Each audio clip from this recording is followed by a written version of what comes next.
Good morning बच्चों, कैसे हैं आप सब लोग। होप सो स्वस्थ होंगे। तो चलिए जी, आज हम लोग अपना नया जो है लेक्चर डिस्कस करने जा रहे हैं, which is for MME 2, right. तो बच्चों, पिछली क्लास में मैंने आपके साथ बहुत सारी चीजें डिस्कस करी थी।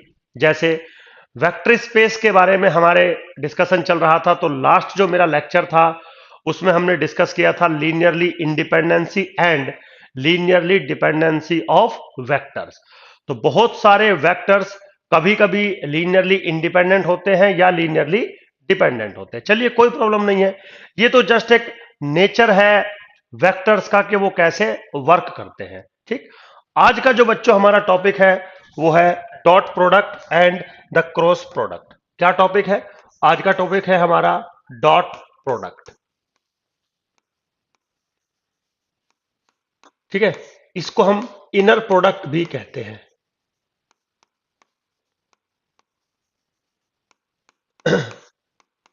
चलिए जी, तो एक बात आपको मैं यहां पे क्लियर कर दूं, जैसे कि पिछले लेक्चर्स में मैंने बताया है, मैथमेटिक्स के अंदर लीनियर अलजेब्रा के अंदर कभी भी दो वेक्टर्स का प्रोडक्ट अलाउ नहीं होता। ठीक है, नॉट डिफाइंड। वेक्टर सिर्फ ऐड किए जा सकते हैं।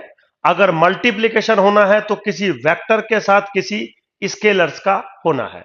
लेकिन आप ये कहोगे कि सुधीर सर, आप तो खुद ही डॉट प्रोडक्ट पढ़ा रहे हो या इनर प्रोडक्ट पढ़ा रहे हो, तो प्रोडक्ट तो वेक्टर्स का आप भी कर रहे हो। बट मेरे बच्चों, मैं दो वेक्टर्स का प्रोडक्ट नहीं कर रहा हूं, दो वेक्टर्स का प्री डिफाइंड स्पेसिफिक प्रोडक्ट कर रहा हूं। जैसे अभी मैंने टर्म इस्तेमाल करी थी कि दो टाइप के प्रोडक्ट होते हैं वेक्टर्स को लेके, एक होता है डॉट प्रोडक्ट और एक होता है cross product. So basically they are not the product, they are the defined structure in linear algebra. Be careful. आपको अगर कंफ्यूजन क्रिएट करना है आप कर सकते हो, कोई प्रॉब्लम नहीं है। बट अगर आप कंफ्यूजन से बचना चाहते हैं तो मेंशन है कि ये स्पेसिफिक टाइप के प्रोडक्ट है। तो नाम में जरूर प्रोडक्ट आ रहा है, but we are not going to multiply the two vectors. The multiplication of two vectors is not defined in mathematics, right. तो वो कहता है कि मान लीजिए मेरे पास एक वेक्टर स्पेस है। फॉर एग्जाम्पल, चलिए Rn ही हम एक वेक्टर स्पेस ले लेते हैं, और इसके अगर मैं दो वेक्टर्स लूं, सपोज x1 मैंने वेक्टर लिया, like x1 x2 dot dot xn is the element of Rn। y मैंने कोई वेक्टर लिया विच is y1 y2 up to dot dot yn, this is also an element of Rn। अब question ये आता है कि अगर मैं एक स्पेसिफिक टाइप का product which is called the dot product या इनर प्रोडक्ट डिफाइन करूं इन दोनों वेक्टर्स को लेके, तो दिस इज डिफाइंड एज, सबसे पहले तो denoted as x into y. This is just a notation, और some writer denote this as x comma y and the brackets, right? Some writers denote it as x into y bracket.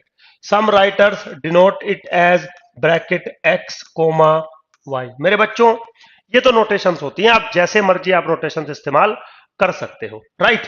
But how we define the dot product?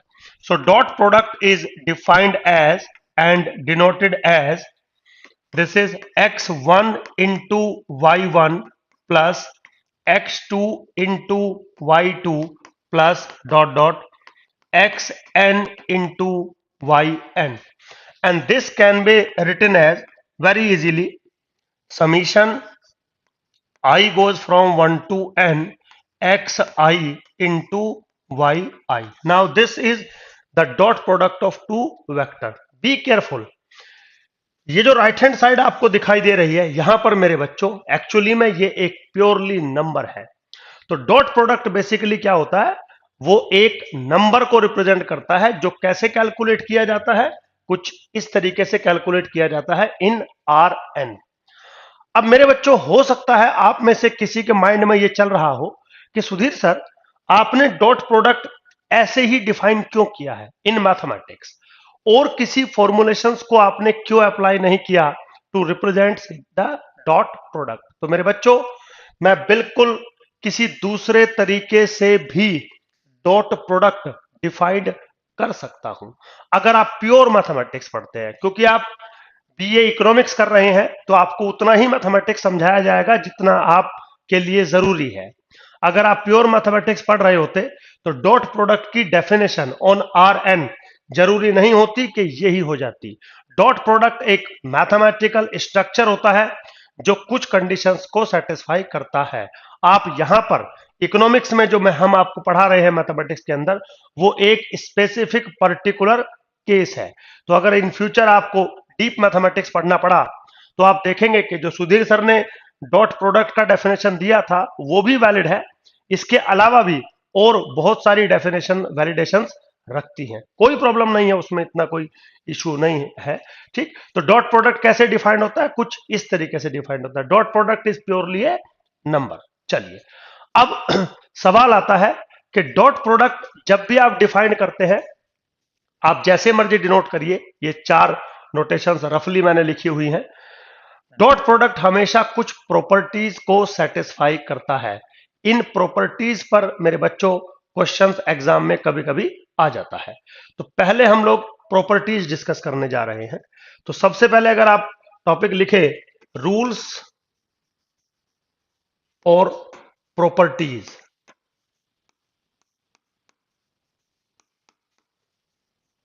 Of dot product,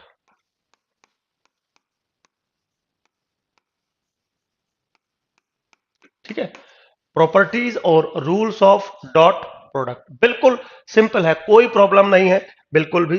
सबसे पहला, x into y is equal to y into x for all x y belongs to R n. Means अगर मैं कोई भी दो vectors लेता हूं R n के, सपोज x और y, तो dot product of x and y is same as dot product of y and x। ये कम्यूटेटिव प्रॉपर्टी है, ये हर जगह वैलिड नहीं होती, लेकिन वो कहता है कि अगर आपके पास एक डॉट प्रोडक्ट है तो कंफर्म वो इस कंडीशन को, इस रूल को सेटिस्फाई करेगा, इस प्रॉपर्टी को सेटिस्फाई करेगा, and this property is called commutative property. Simple है बिल्कुल, कोई ऐसा इसमें रॉकेट साइंस नहीं है। चलिए, now second property, second property क्या है, x into y plus z is equal to x into y plus x into z for all x y z belongs to R n. Very simple मेरे बच्चों, थोड़ा गौर से आप इन चीजों को समझिए। ये प्रॉपर्टी क्या कहती है, this is called the left distributive law, this is called left distributive law. कैसे, देखिए, वो कह रहा है कि मैं अगर कोई भी 3 वेक्टर्स लेता हूं आर एन के, for all, this is universal quantifier, for all, कोई भी आप 3 वेक्टर्स ले लीजिए x y z R n के, तो ये कंडीशन सेटिस्फाई होनी चाहिए। इस कंडीशन का मतलब क्या है कि पहले मैंने y और z को ऐड कर दिया, तो 2 वेक्टर्स को अगर मैं ऐड करता हूं तो कंफर्म एक वेक्टर मुझे मिलता है। तो y और z को जब मैंने ऐड किया, जो भी वेक्टर्स बना होगा उसका डॉट प्रोडक्ट मैंने किया x के साथ, कोई प्रॉब्लम नहीं है। अब जब आप डॉट प्रोडक्ट करोगे x के साथ तो यहां पर एक नंबर आपको मिलेगा, ठीक। सिमिलरली यहां पे मैं क्या कर रहा हूं, पहले मैं x का डॉट प्रोडक्ट कर रहा हूं y के साथ which is a number, x का डॉट प्रोडक्ट कर रहा हूं z के साथ which is also a number, and the addition of these 2 numbers must be same as this one. This must be the another property of dot product या inner product, right. Simple है बिल्कुल, अभी हम इनका proof भी देखेंगे, बहुत easy है। नाउ अगर हम थर्ड कंडीशन की बात करें, 4 कंडीशंस मेरे पास अवेलेबल होती हैं। क्या है third condition, alpha into x dot y is equal to alpha into x dot y. Careful है ना, क्या कह रहा है, अगर मैं 2 वेक्टर्स लू for all x and y belongs to Rn and for all alpha belongs to real number, ठीक है। तो क्या कह रहा है कि x अगर मैं एक वेक्टर लेता हूं, सपोज उसमें पहले स्केलर का मल्टीपल करता हूं तो अल्फा इंटू एक्स मिलेगा, ये एक वेक्टर बनेगा। यस, y एक अनदर वेक्टर है मेरे पास ऑलरेडी। इन दोनों का अगर मैं डॉट प्रोडक्ट करूं, this is the dot product, है ना, तो this dot product is same as, पहले मैं x और y का डॉट प्रोडक्ट कर दूं, ठीक है, फिर जो नंबर यहां पे मिलेगा उस नंबर को मैं अल्फा से मल्टीप्लाई कर दूं, तो this combined number is same as this one. This is another property of the dot product. Simple है बिल्कुल।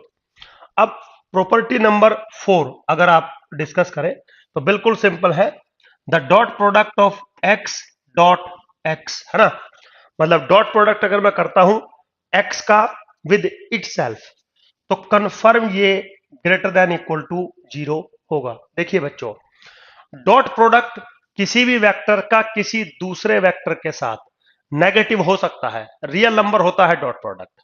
लेकिन अगर मैं किसी भी वेक्टर का उसी वेक्टर के साथ डॉट प्रोडक्ट करता हूं तो confirm value greater than equal to 0 रहेगी, कोई प्रॉब्लम नहीं है। And if the dot product of x into x is 0, ठीक है, अगर dot product x into x 0 के बराबर है, वैसे तो ग्रेटर देन इक्वल टू 0 होता है बट 0 भी हो सकता है। अगर 0 के बराबर है तो if and only if the vector must be the zero vector, means सिर्फ जीरो वेक्टर का ही डॉट प्रोडक्ट विद इटसेल्फ 0 होता है। अगर आपका कोई भी वेक्टर है जो कि नॉन जीरो वेक्टर है तो कभी भी उसका डॉट प्रोडक्ट उसी के साथ 0 नहीं हो सकता। तो यहां पर यह चीज हम प्रूफ कर सकते हैं कि अगर डॉट प्रोडक्ट 0 है उसी के साथ, तो इफ एंड ओनली इफ वो जो वेक्टर बनेगा वो कंफर्म एक जीरो वेक्टर बनेगा। वेरी सिंपल, कोई प्रॉब्लम नहीं है। अब क्या होता है मेरे बच्चों, कभी कभी एग्जाम में इन प्रॉपर्टीज को प्रूफ करना आ जाता है ऑन आर एन।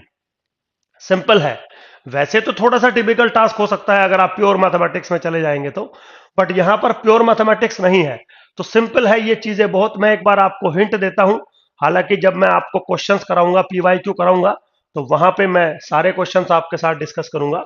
जैसे मान लीजिए आपको यही प्रॉपर्टी प्रूफ करनी है, फोर्थ प्रॉपर्टी प्रूफ करनी है, वेरी सिंपल। देखिए कैसे, मान लीजिए x आप एक वेक्टर लेंगे which is x1 x2 up to dot dot xn, this belongs to Rn, ठीक है, सिंपल है बिल्कुल। तो सबसे पहले आप डॉट प्रोडक्ट डिफाइन करेंगे, x का x के साथ क्या मिलेगा, x1 square plus x2 square plus dot dot xn square, मिल गया, क्योंकि डेफिनेशन है x1 into y1 plus x2 into y2 plus xn into y1, ठीक है। अब अगर आप गौर से देखें, जितनी भी टर्म्स हैं सबको ऐड कर रखा है और टर्म्स की जो वैल्यूज हैं वो पॉजिटिव हैं, क्यों, क्योंकि परफेक्ट स्क्वायर है, तो obviously this is greater than equal to 0। पहली बात हो गई। नाउ इफ अगर dot product x with x 0 है, इसका मतलब क्या है, इसका मतलब है x1 स्क्वायर भी 0 होना चाहिए, x2 स्क्वायर भी 0 होना चाहिए, डॉट डॉट xn स्क्वायर भी 0 होना चाहिए, ठीक, क्योंकि सारा परफेक्ट स्क्वायर है। अगर परफेक्ट स्क्वायर का एडिशन है और वो टर्म 0 है तो उसके सारे कंपोनेंट्स 0 होने चाहिए। अब ऐसा तभी हो सकता है जब x1 भी 0 हो, जब x2 भी 0 हो, अप टू डॉट डॉट जब xn भी 0 हो। और अगर ऐसा हुआ तो जो मेरा वेक्टर बनेगा x, वो क्या बनेगा, 0 0 0 up to dot dot 0। Yes, तो वैसे तो dot product x with itself greater than equal to 0 होता है, बट अगर 0 हो जाए तो वो वेक्टर कंफर्म 0 होगा।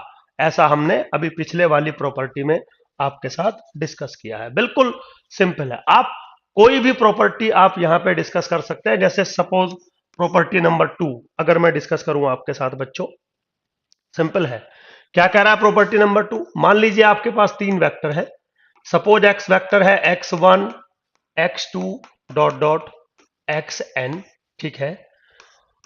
वाई एक वेक्टर है, y1 y2 up to dot dot y n. Z एक वेक्टर है, that is z1 z2 dot dot z n, ठीक है। तो मेरा रूल क्या था जो मुझे प्रूफ करना था? x dot product with y plus z is equal to x dot product with y plus x dot product with z। ये मुझे प्रूफ करना था बच्चों। तो सिंपल है बिल्कुल। सबसे पहले हम क्या करेंगे? सबसे पहले हम निकालेंगे y प्लस जेड, है ना। और ये चीजें मैं आपको वेक्टर स्पेस पढ़ाते टाइम बता चुका हूं कि जब यूक्लिडियन स्पेस होगा तो उसको वेक्टर स्पेस बनने के लिए क्या टाइप का एडिशन और किस टाइप का मल्टीप्लीकेशन विद स्केलर डिफाइंड होता है। तो अकॉर्डिंग टू दिस रूल क्या बनेगा? y1 plus z1 comma y2 plus z2 comma dot dot yn plus zn मेरा बनेगा। वेरी सिंपल। अब मेरे बच्चों अगर आप गौर से देखें तो कहीं ना कहीं ये एक वेक्टर है आर एन का, y प्लस जेड एक वेक्टर है आर एन का। अब अगर मैं इसका डॉट प्रोडक्ट करता हूं, अब अगर मैं इसका डॉट प्रोडक्ट करता हूं x के साथ, so x dot product y plus z, तो शायद आप कहेंगे कि sir this is equal to x1 into y one plus z one plus x2 into y two plus z2 plus dot dot x n into y n plus z n. बिल्कुल सिंपल आप ये कहेंगे मेरे से, ठीक है। अब अगर इस चीज को मैं थोड़ा सा एक्सटेंड करूं तो this is what basically x1 y1 plus x1 z1 plus x2 y2 plus x2 z2 plus dot dot x n y n plus x n z n, ठीक है। सिंप्लीफाई कर दिया। अब x वाली टर्म और y वाली, x वाली term जो है y के साथ एक साथ ले लो और z के साथ एक साथ ले लो, तो क्या बनेगा? x1 y1 plus x2 y2 plus dot dot x n y n bracket close plus x1 z1 plus x2 z2 plus dot dot x n z n. Simple है बिल्कुल, कोई प्रॉब्लम नहीं है। नाउ दिस इज व्हाट, अगर आप गौर से देखें थोड़ा सा तो बेटा this is what, this is I think x into y plus this is what x into z. Simple है बिल्कुल, है ना। तो डॉट प्रोडक्ट जो है वो लेफ्ट डिस्ट्रीब्यूटिव लॉ को सेटिस्फाई कर रहा है। तो कोई भी प्रॉपर्टी है आप इजीली प्रूफ कर सकते हैं। सिमिलरली थर्ड वन भी आप इजीली प्रूफ कर सकते हैं। तो मैथमेटिक्स के अंदर डॉट प्रोडक्ट एक स्ट्रक्चरल फॉर्म होती है जो क्या वर्क करती है कि दो वेक्टर लेगी x और y, उसको इस तरीके से बिहेव कराएगी, मतलब जिसको आप डॉट प्रोडक्ट बोल रहे हैं, such that we get a number and this formulation जो आपने बनाया is such that satisfy all these four property, satisfy all these four property, ठीक है बेटा। तो this is very simple dot product, कोई प्रॉब्लम नहीं है। अभी मैंने ये चारों प्रॉपर्टी आपके साथ डिस्कस करी, इनको प्रूफ भी मैंने आपको समझाया। आगे क्लासेस में मैं आपके साथ जितने भी इनके पीवाईज क्यूज आए होंगे वो सब एक साथ डिस्कस करूंगा। अभी मैं सिंपली आपके साथ जो क्लासेस ले रहा हूं वो सिंपल क्लासेस ले रहा हूं ताकि आपको थ्योरी एक बार अच्छे से समझ में आ जाए, क्योंकि एक बार अगर कॉन्सेप्ट दिमाग में चला जाता है तो बाकी चीजें इतना ज्यादा प्रॉब्लम क्रिएट नहीं करती हैं, वो सिंपल होती है। चलिए मेरे बच्चों आगे चलते हैं और एक छोटा सा टॉपिक अपना एक्सटेंड करते हैं। फैक्टर्स के अंदर ही एक टॉपिक होता है norm of a vector, norm या फिर length of a vector in R n, ठीक है। तो ये चीज मैं आपको समझा चुका हूं कि इन जनरल वेक्टर स्पेस हम V से रिप्रेजेंट करते हैं, बट पर्टिकुलरली आपके लिए या तो आर एन और या तो आर R3। तो इन जनरल जब हम कोई बात करते हैं थ्योरेटिकली Rn पे वर्क करते हैं, जब आपका एग्जाम में क्वेश्चन आएगा तो R3 पे क्वेश्चन आएगा। ठीक है, चलिए, तो वो कह रहा है कि अगर मेरे पास एक वेक्टर है इन Rn, तो उसकी नॉर्म या उसकी जो वेक्टर है उसकी लेंथ कैसे डिफाइन होती है। बिल्कुल सिंपल है। सबसे पहले तो अगर x एक वेक्टर मैं ले लूं किसका, Rn का, तो अकॉर्डिंग टू डिफाइंड सिनेरियो जो x होगा वो किसके बराबर होगा, x1 x2 dot dot xn। ये मेरे पास एक वेक्टर होगा n डायमेंशनल यूक्लिडियन स्पेस का। So norm of this vector is denoted as this. इसी में बिल्कुल स्टैंडर्ड नोटेशन है, the norm of this vector is denoted as this and this is defined as, कैसे डिफाइन करते हैं इसको, under the root of x1 square plus x2 square plus up to dot dot xn square, that's it. Now under root के अंदर सब कुछ positive है, तो under root is well defined and this root scenario must be the positive, this root scenario must be the positive and this is defined as a norm. अब आप कहोगे कि सर नॉर्म का ज्योग्राफिकल मीनिंग क्या होता है। मेरे बच्चों, दुनिया का कोई भी वेक्टर स्पेस हो उसका हमेशा एक जीरो एलिमेंट होता है जिसको आप एडिटिव आइडेंटिटी कहते हो। तो वो जो एलिमेंट होता है और जो x आप एलिमेंट ले रहे हो वो कुछ डिफरेंट होता होगा, कोई प्रॉब्लम नहीं है। तो उस x वेक्टर का जो नॉर्म होता है, this is nothing but the distance of this x vector from the origin. Origin मतलब एडिटिव आइडेंटिटी। समझाने के लिए अगर मैं एक छोटा वेक्टर स्पेस ले लूं दैट इज आर स्क्वायर, क्योंकि बोर्ड पे सिर्फ आर स्क्वायर ही डिस्कस किया जा सकता है, तो आर स्क्वायर का जो ग्राफिकल स्ट्रक्चर होता है वो कुछ इस टाइप से होता है। ये जो एलिमेंट होता है वो इसका ओरिजन होता है, जीरो जीरो एलिमेंट जिसको हम कहते हैं, या जिसको हम एडिटिव आइडेंटिटी एलिमेंट कहते हैं, जीरो जीरो। अब कोई भी आप इसका एक एलिमेंट लेंगे x belongs to R square, वो कैसे बनेगा, x is equal to suppose x1 x2। तो मान लीजिए वो मैंने यहां पे प्लॉट कर दिया। Now this point is x1 और x2। तो ये जो वेक्टर है ये वाला, ये हमारा x वेक्टर है, ठीक। और जो नॉर्म है मेरे बच्चों वो basically this absolute distance is your norm, है ना।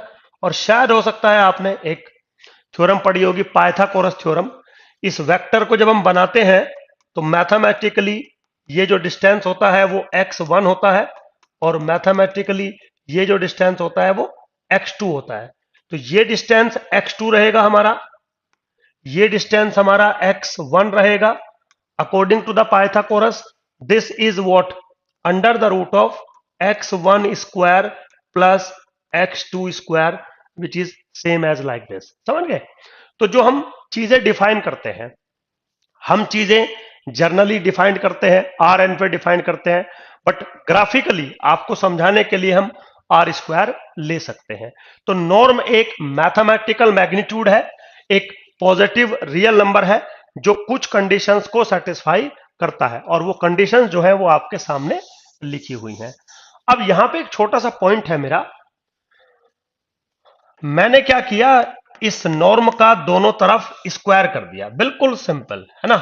नॉर्म ऑफ एक्स का square, now this is what, this is nothing but x1 square plus x2 square plus dot dot xn square. And मेरे बच्चों अगर आप गौर से देखें, this is nothing but the dot product of x with itself. तो एक rule हमें मिल गया कि नॉर्म का square is nothing but the dot product of x with itself. आप जब भी नॉर्म का स्क्वायर करेंगे आपको डॉट प्रोडक्ट के बारे में कुछ इस टाइप की चीजें देखने को मिल जाएंगी। सिंपल है बिल्कुल, कोई भी रॉकेट साइंस नहीं है, ठीक है, वेरी सिंपल। अब देखिए बच्चों, यहां पे और एक छोटा सा मैं 2 मिनट आपके लूंगा, एक छोटा सा टॉपिक इसी में मैं ऐड करने जा रहा हूं।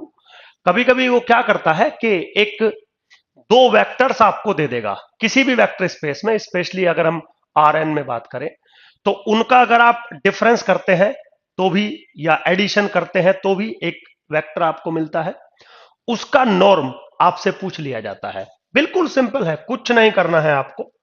देखिए क्या समझाना चाह रहा हूं आपको मैं, कि अगर x मेरे पास एक वेक्टर है, suppose x1 x2 dot dot xn belongs to Rn, y एक वेक्टर है which is y1 y2 dot dot yn belongs to Rn। दो वेक्टर ले लिए x और y, और अगर मैं एक वेक्टर बनाऊं x माइनस वाई, तो अकॉर्डिंग टू रूल आपको पता है x1 minus y one comma x2 minus y two comma xn minus y n. Obviously बात है, ये जो वेक्टर आपके सामने बनेगा ये Rn का ही वेक्टर होगा। Now if I define the norm of this new vector, then obviously according to definition this is nothing but x1 minus y1 का square plus x2 minus y2 का whole square, now dot dot xn minus yn का square. Now this is nothing but the distance between two vectors, means अगर दो vector थे आपके पास x और y, उनके बीच में क्या डिस्टेंस रहा होगा, the distance is denoted as the formulation by this one. बिल्कुल सिंपल है बच्चों, कोई ऐसा जो है रॉकेट साइंस नहीं है। अब ये जो नॉर्म है, ये नॉर्म एक कोई सिंपल फिनोमिना नहीं होता, इसकी भी कुछ प्रॉपर्टीज होती है जो एग्जाम में पूछी जाती है। यहां से क्वेश्चन ज्यादा पूछा जाता है एग्जाम में, क्योंकि नॉर्म यानी कि वेक्टर का distance from the centre, from the origin, from the additive identity, एक मेन कॉन्सेप्ट होता है लीनियर अलजेब्रा के अंदर। तो मेरे बच्चों, नेक्स्ट क्लास में हम लोग नॉर्म्स का जितना भी प्रॉपर्टी होता है वो सब आपके साथ डिस्कस करेंगे, उनको प्रूफ करेंगे। अभी तक के लिए थैंक यू वेरी मच।